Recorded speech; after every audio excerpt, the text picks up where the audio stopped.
For Milton Erickson, his sudden paralysis opened his eyes to not only a different form of communication but also a completely different way of relating to people. When he listened to his sisters and picked up the information from their faces and voices, he not only registered this with his senses but also felt himself experiencing some of what was going on in their mind. He had to imagine why they said yes but really meant no, and in doing so, he had to momently feel some of their contrary desires. He had to see the tension and enact and register it physically as tension within himself.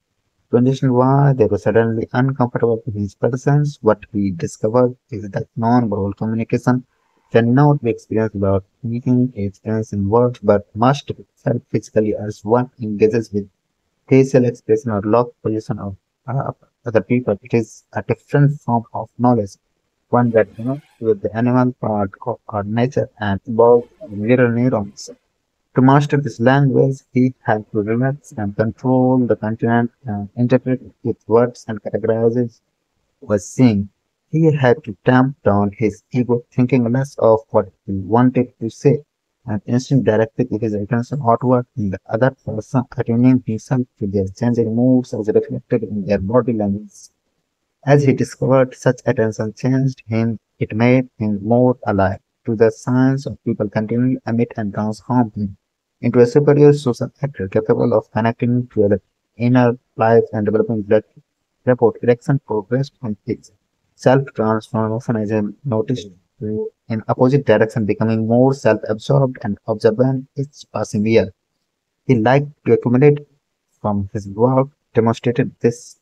For instance, he once asked a group of interns in the hospital where he worked silently to observe elderly young and covers in a hospital bed until they saw something that would indicate a possible diagnosis for her bedridden condition. They watched her for 3 hours to no avail, none of them taking notice of the obvious fact that both her legs had been amputated, and there were people who attended his public lectures. Many of them would ask why he never used that strange looking pointer he carried in his hand as part of his presentation.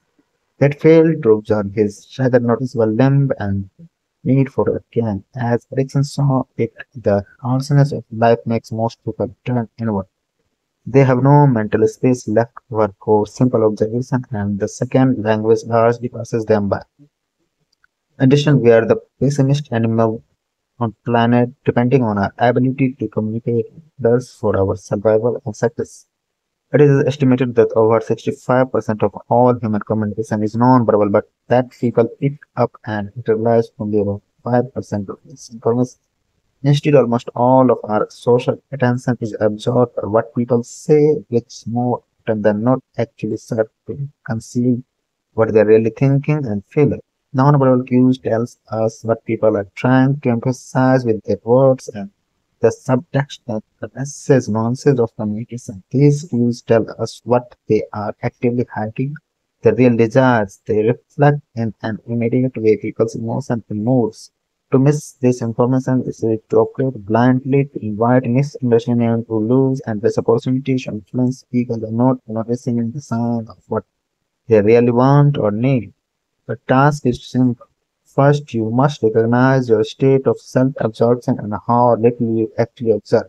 With this understanding, you will be able to motivate, develop the listening skill. Second, you must understand, as Erickson did, the different nature of this form of communication. It requires opening up your senses and relating to people more on the physical level, absorbing their physical energy and not just their words. You do not simply observe their facial expression, but you register it from within so the impression stays with you and communicates as you gain greater vocabulary in this language. You will be able to correlate a gesture with a possible emotion. As your sensitivity increases, you will begin more notice some of what you have been missing.